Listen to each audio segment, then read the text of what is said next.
तो जब बात होते हैं प्रोफेशन के ऊपर, पैसे कमाने के ऊपर, तो मैक्सिमम क्या होता है, लोग 10th हाउस को प्रोफेशन के लिए फोकस कर लेते हैं, जो करना भी चाहिए।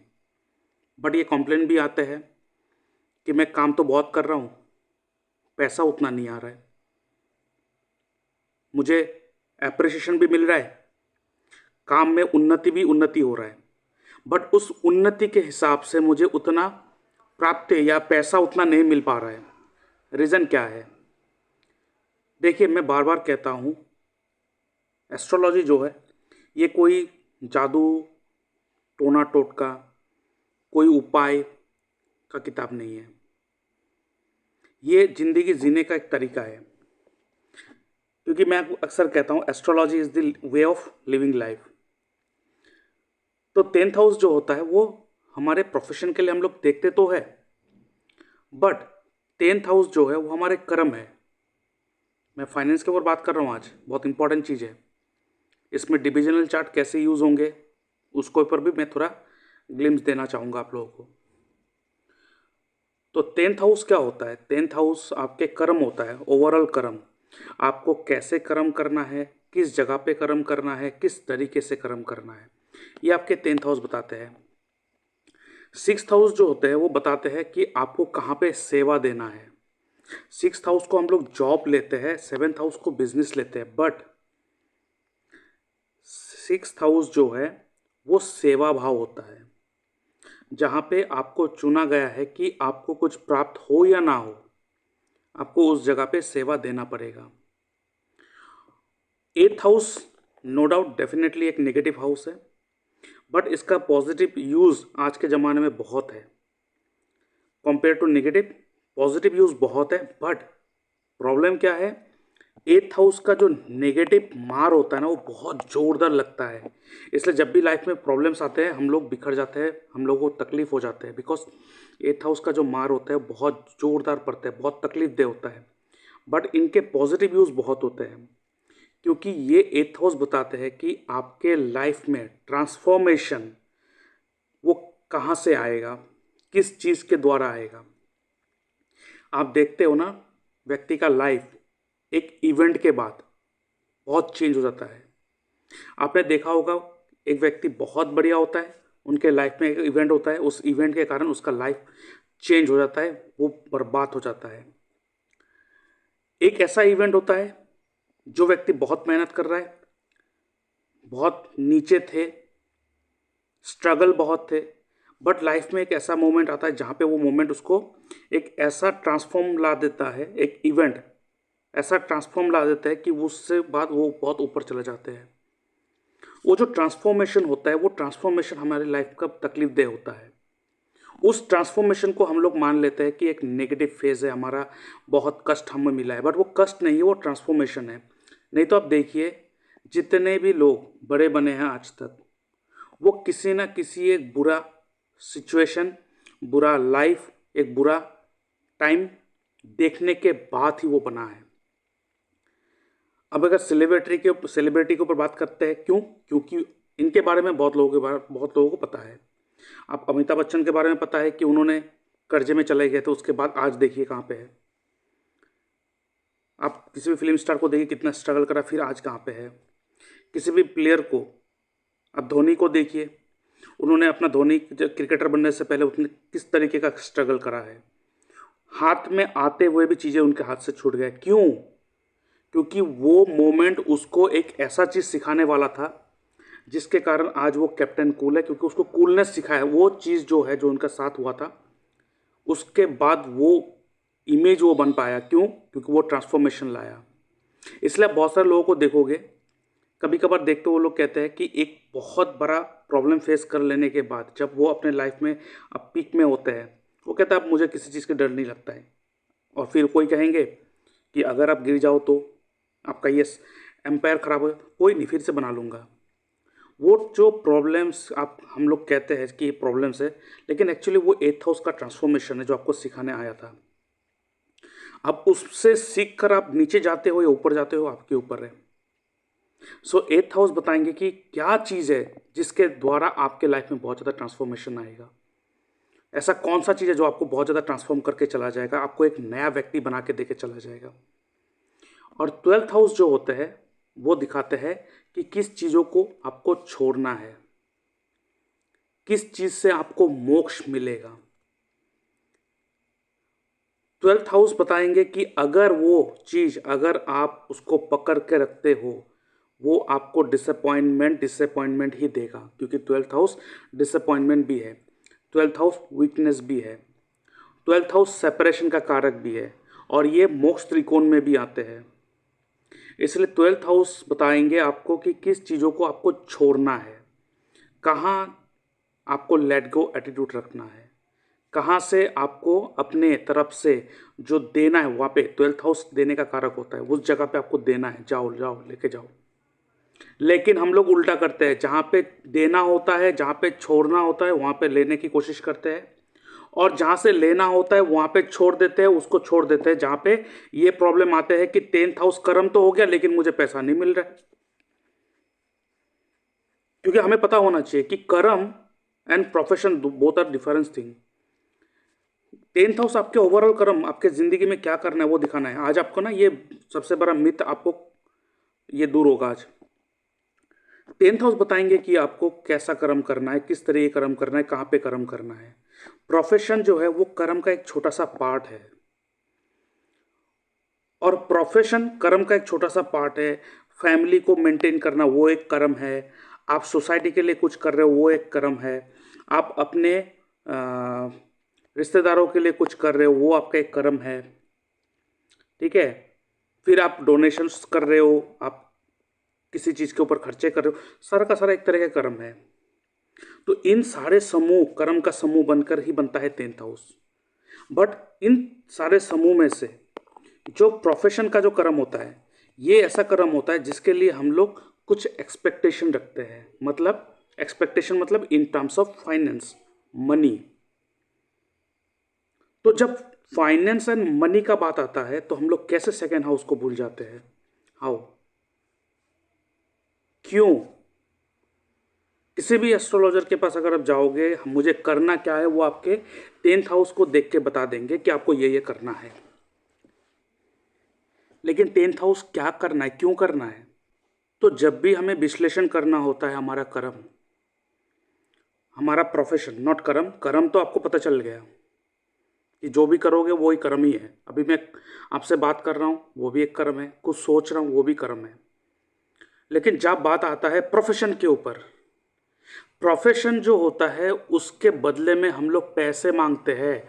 वो एक ऐसा कर्म है जिसके कारण हम लोग कुछ मांगते हैं, पैसे मांगते हैं, ठीक है। वो ऐसा एक कर्म है।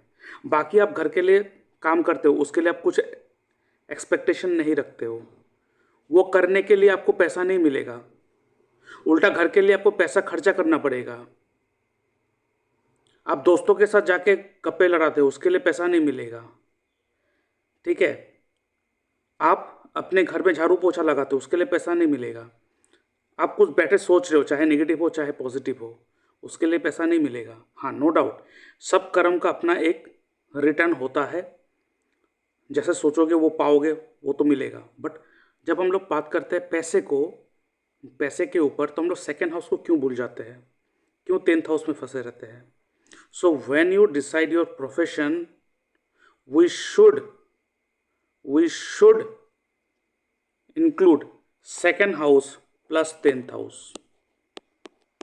Without the combinations of second house plus 10th house, you cannot predict a proper profession जहाँ से वो भरपूर पैसे कमा सकते हैं। आपने ऐसे बहुत सारे लोगों को देखा है कि वो कर्म बहुत कम कर रहे हैं, कष्ट अपने प्रोफेशनल फील्ड में उतना मेहनत नहीं कर रहे, बट पैसा भरपूर आ रहा है।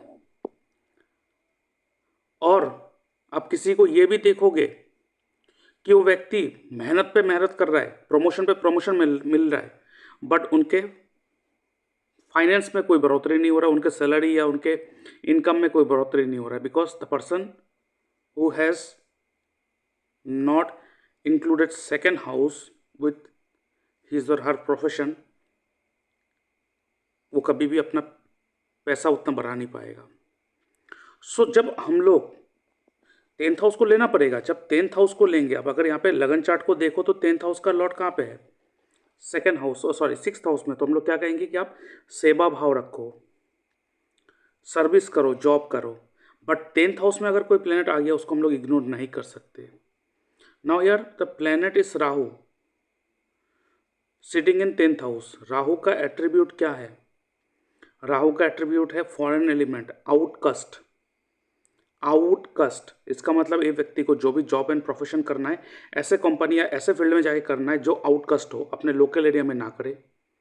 Even we know that Rahu का जो अपना राशि होता है वो कुंभ राशि है, और कुंभ राशि कहाँ पे? 12वें घर पे। तो आप कह सकते हो कि 12वें घर का मालिक तो 10वें घर में आके बैठा है, तो इनको अपने जन्म स्थान से बाहर जाके अपना काम करना चाहिए, तो इनके लिए बहुत अच्छा होगा। Now second lord, second lord कहाँ पे है? Second lord is what? Mangal. कहाँ पे बैठा है? 8th हाउस में। सो 8th हाउस रिलेटेड अगर ये काम करेंगे, 8th हाउस रिलेटेड यहाँ पे काम करेंगे तो इनको बहुत पैसा, मतलब इनको सर्विस करना है, जॉब करना है बाहर जाके ऐसे कंपनी में जो 8th हाउस रिलेटेड हो, या ये व्यक्ति एस्ट्रोलॉजी भी कर सकता है, बहुत बढ़िया।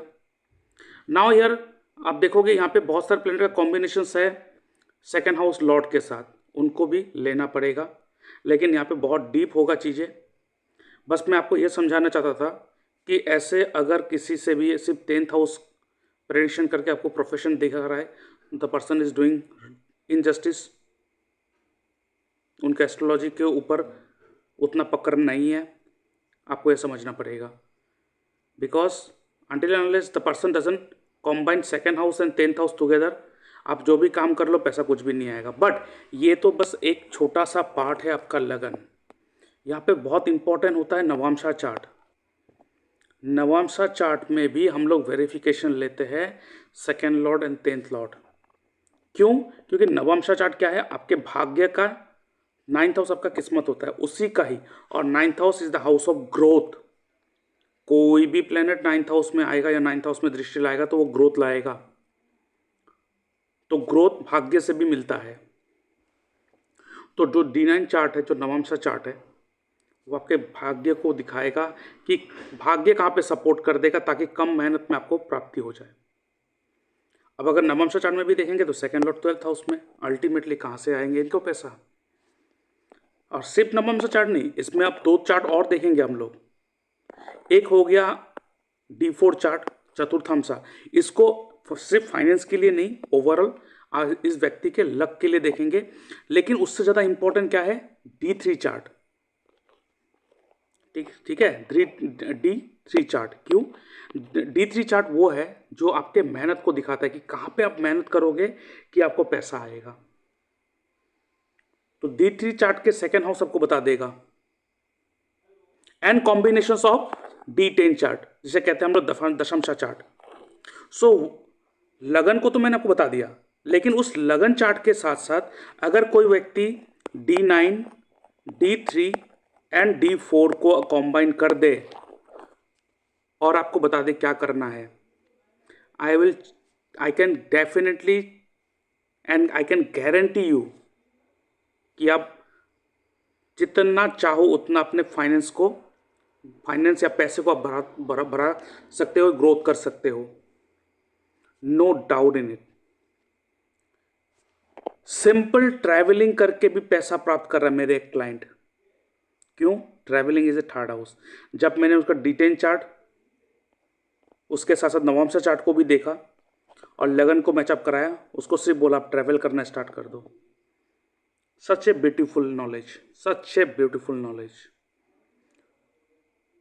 सो अगर आप इसको इन डेप्थ सीखना चाहते हो, पराशरी एस्ट्रोलॉजी को सीखना चाहते हो, नॉट बिकॉज ऑफ रेमेडी, ये आपके लाइफ को अलाइन करने का टेक्निक है। You have to align with your chart, you have to act according to the planet, result आ जाएगा।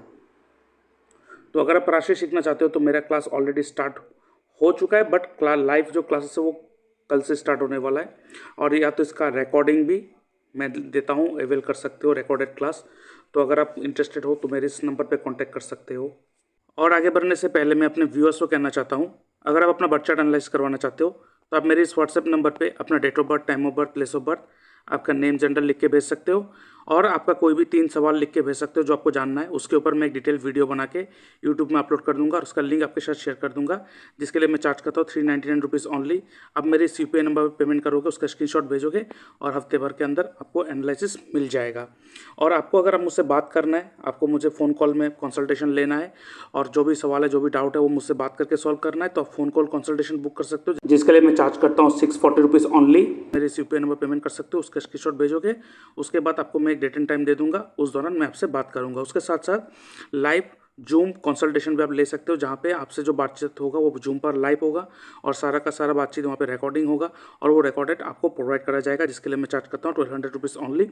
आप मेरे इस नंबर पे मैसेज कर सकते हो, उसका स्क्रीनशॉट आप पेमेंट करने के बाद आप मेरे इस नंबर पे भेज सकते हो और उसके बाद आपको मैं डेट एंड टाइम दूंगा, जिसके दौरान मैं आपसे बात करूंगा। उसके साथ साथ अगर आप अपना घर का वास्तु ठीक करवाना चाहते हो, एस्ट्रो वास्तु के माध्यम से, आपकी कुंडली के माध्यम से घर का वास्तु ठीक करवाना चाहते हो, तो आप उसके लिए भी अपॉइंटमेंट बुक कर सकते हो, जिसके लिए मैं चार्ज करता हूँ 5000 रुपीज़ ओनली। आप मेरे इस व्हाट्सएप नंबर पे आप मैसेज कर सकते हो और मेरे इस यूपीआई नंबर पेमेंट कर सकते हो।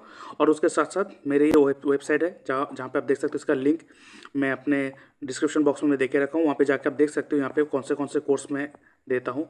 तो सारा का सारा चीज़ आप देख सकते हो। अगर आप इंटरेस्टेड हो तो आप उस कोर्स को ले सकते हो, जैसे एस्ट्रो वास्तु है, basic to advance astrology course है, केपी एस्ट्रोलॉजी, और उसके साथ साथ sure short prediction technique basic to advance पूरा यहाँ पे दिए चुका है, और उसके साथ पराशरी एस्ट्रोलॉजी, और ये कोर्स कंटेंट है जो आप ले सकते हो।